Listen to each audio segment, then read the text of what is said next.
Hello friends, welcome to Shine academy. दोस्तों, आज हम पढ़ने वाले हैं पाठ्य योजना। हेलो दोस्तों, आज हम पढ़ने वाले हैं नागरिक शास्त्र की एक पाठ्य योजना। सबसे पहले हम लिखेंगे ऊपर में विद्यालय का नाम। विद्यालय के नाम के बाद से आप लिखेंगे छात्र अध्यापक का नाम। जो भी छात्र अध्यापक पढ़ाने वाले हैं क्लास में जाके वो अपना नाम लिखेंगे।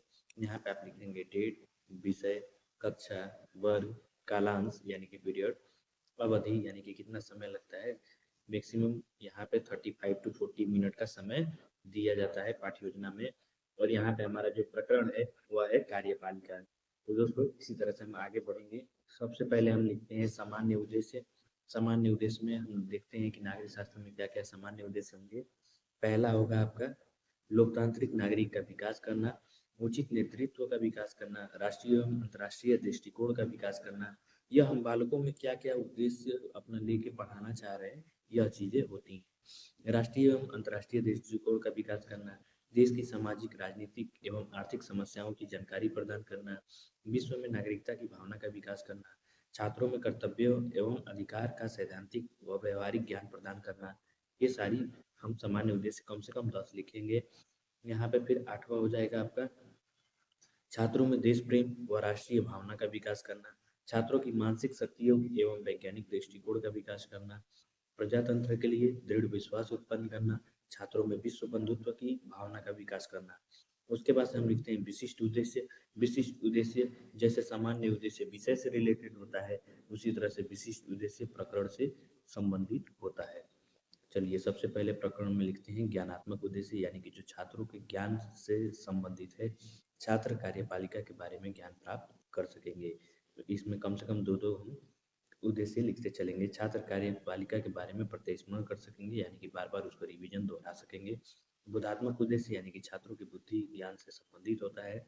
पहला है छात्र कार्यपालिका के कार्यों को समझ, छात्र कार्यपालिका के बारे में व्याख्या कर सकेंगे। उसके बाद से है अनुप्रयोगात्मक उद्देश्य। अनुप्रयोगात्मक उद्देश्य क्या होता है, छात्रों की जो क्या क्या है पढ़ने के बाद से वह प्रयोग में ला पाएंगे, उन चीजों पर संबंधित होता है। पहला है छात्र कार्यपालिका के कार्यों का विश्लेषण कर सकेंगे, छात्र कार्यपालिका से जुड़े कार्यों की जांच कर सकेंगे। उसके बाद से होता है आवश्यक सहायक सामग्री, चौक, डस्टर, चार्ट पेपर, मानचित्र इत्यादि। इसमें एक और चीज होता है सहायक सामग्री। यहाँ पे आप आवश्यक में क्या क्या लिख सकते हैं, चौक, डस्टर, ये तो होना ही होना चाहिए। और सहायक सामग्री में आप क्या लिख सकते हैं, चार्ट पेपर, मानचित्र, उसके अलावा और भी आप जो टीएलएम ले जाते हैं वो सारी चीजें वहाँ पे आप मेंशन कर सकते हैं। पूर्व ज्ञान में यानी कि छात्रों को पहले से क्या क्या ज्ञान है, तो छात्र कार्यपालिका के बारे में सामान्य जानकारी रखते हैं, यानी कि उनको पूरा पता नहीं है, थोड़ा बहुत उनको मालूम पहले से है कि कार्यपालिका होती क्या है। अब यहाँ पे प्रस्तावना के प्रश्न होते हैं। प्रस्तावना के प्रश्न 4 से 5 होने चाहिए। अगर 4 में निकल जाए तो बहुत अच्छा, अगर 5 में भी निकल जाए तो कोई खराबी नहीं है। प्रश्न कैसे होने चाहिए, प्रश्न एक दूसरे से रिलेटेड होने चाहिए और उत्तर से ही रिलेटेड अगला प्रश्न होना चाहिए, ऐसे जिगजैग में। जैसे यहाँ पे है गणतंत्र दिवस कब मनाया जाता है, तो 26 जनवरी। तो ये 26 जनवरी यहाँ पे आएगा कि 26 जनवरी को गणतंत्र दिवस क्यों मनाते हैं, उत्तर संविधान लागू हुआ था। फिर तीसरा क्वेश्चन है हमारे संविधान में जो कानून है उन्हें कौन बनाता है, तो संसद या व्यवस्थापिका बनाती है। तो संसद द्वारा बनाए गए कानूनों को लागू कौन करता है, कार्यपालिका। उसके बाद से यहाँ पे पांचवा हमारा क्वेश्चन है कार्यपालिका के बारे में आप क्या जानते हैं। तो यहाँ पे हमारा समस्यात्मक आ जाएगा और यहाँ से हम अपना उद्देश्य कथन करके छात्रों को जैसे ही श्यामपट पर हम प्रकरण लिखेंगे, उद्देश्य कथन करते हुए अपना श्यामपट पे प्रकरण लिखेंगे, उसके बाद से आगे बढ़ेंगे। छात्रों, आज हम लोग कार्यपालिका के बारे में विस्तृत अध्ययन करेंगे। उसके बाद से आदर्श पाठ प्रस्तुतिकरण होता है जिसमें हम अपना पाठ पढ़ाते हैं। पहला है क्रम संख्या शिक्षण बिंदु, छात्र अध्यापक कथन, छात्र या छात्रा कथन, श्यामपट कार्य। पहला क्वेश्चन है कानूनों को लागू कौन करता है, तो कार्यपालिका।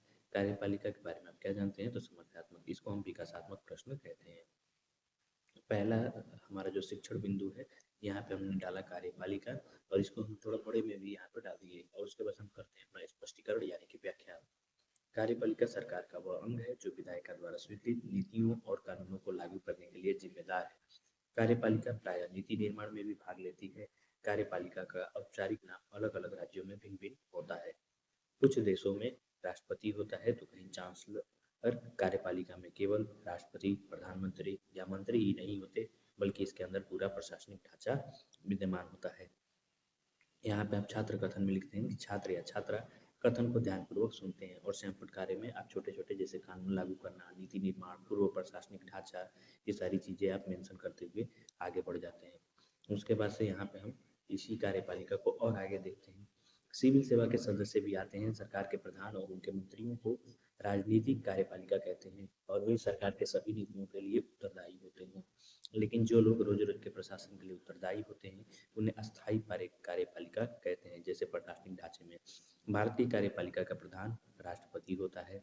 समस्त कार्यपालिका शक्तियां राष्ट्रपति को प्राप्त हैं, परंतु वास्तविक शक्तियां प्रधानमंत्री एवं उनके मंत्रिपरिषद में ही निहित होती है। यहाँ पे आप सैंपट कार्य में एक एक चीज अपना लिखते चलेंगे।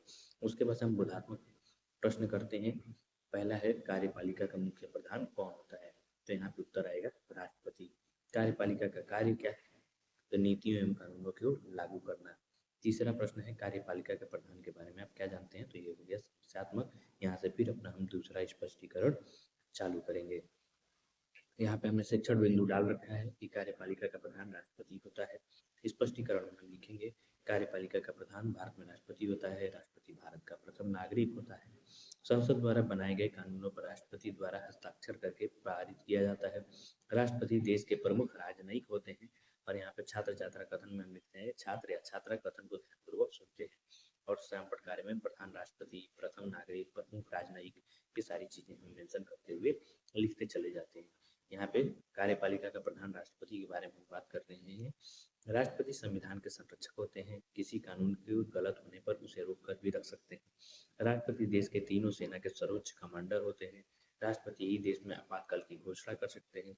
आपातकाल के दौरान राष्ट्रपति कुछ स्पेशल शक्तियों का यानी कि विशेष शक्तियों का भी प्रयोग कर सकते हैं। राष्ट्रपति भारत देश के प्रमुख होते हैं और देश के लिए अखंडता का प्रतीक है। ये सारी भूमिकाएं देश के राष्ट्रपति की होती हैं, लेकिन अधिकांशतः निर्णय सरकार और संसद के द्वारा होती हैं। यहाँ पे आप लिख सकते हैं सर्वोच्च कमांडर, अखंडता का प्रतीक, और ये हमारे भारत के प्रथम नागरिक भी होते हैं। बोधात्मक प्रश्न में आप क्या लिखेंगे, पहले में संसद द्वारा बनाए गए कानूनों पर किसके द्वारा हस्ताक्षर किए जाते हैं, तो राष्ट्रपति के द्वारा। संविधान के संरक्षक कौन होते हैं, राष्ट्रपति। राष्ट्रपति देश में किसका प्रतीक है, तो अखंडता का प्रतीक है। उसके बाद से आप यहाँ पे लिखते हैं निरीक्षण कार्य। छात्र अध्यापक द्वारा कक्षा में घूम घूम कर निरीक्षण कार्य किया जाता है तथा छात्रों के व्यक्तिगत समस्या का समाधान उन्हीं के स्थान पर तथा सामूहिक समस्या का समाधान सैंपट पर किया जाता है। अगर एक व्यक्ति एक छात्र को दिक्कत हो तो आप वहीं पे खड़ा होकर उसका समाधान कर सकते हैं। अगर पूरे कक्षा को ही समस्या है तो आप सैंपट पर समझाकर सारे बच्चों का जो डाउट है उसको आप दूर कर सकते हैं, उनकी दुविधाओं को आप दूर कर सकते हैं। उसके बाद आप देते हैं गृह कार्य। छात्रों आप सभी कार्यपालिका से जुड़े कार्यों की सूची बनाकर लाएंगे।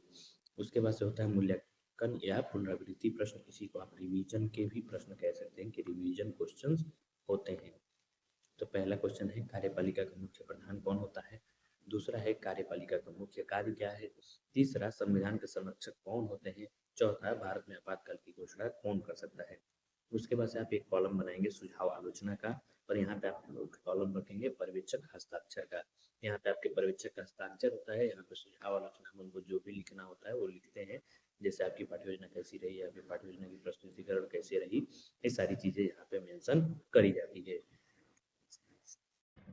कैसी लगी पाठ्य योजना, अगर अच्छी लगी तो प्लीज़ लाइक कीजिए, शेयर कीजिए और सब्सक्राइब कीजिए। Thank you.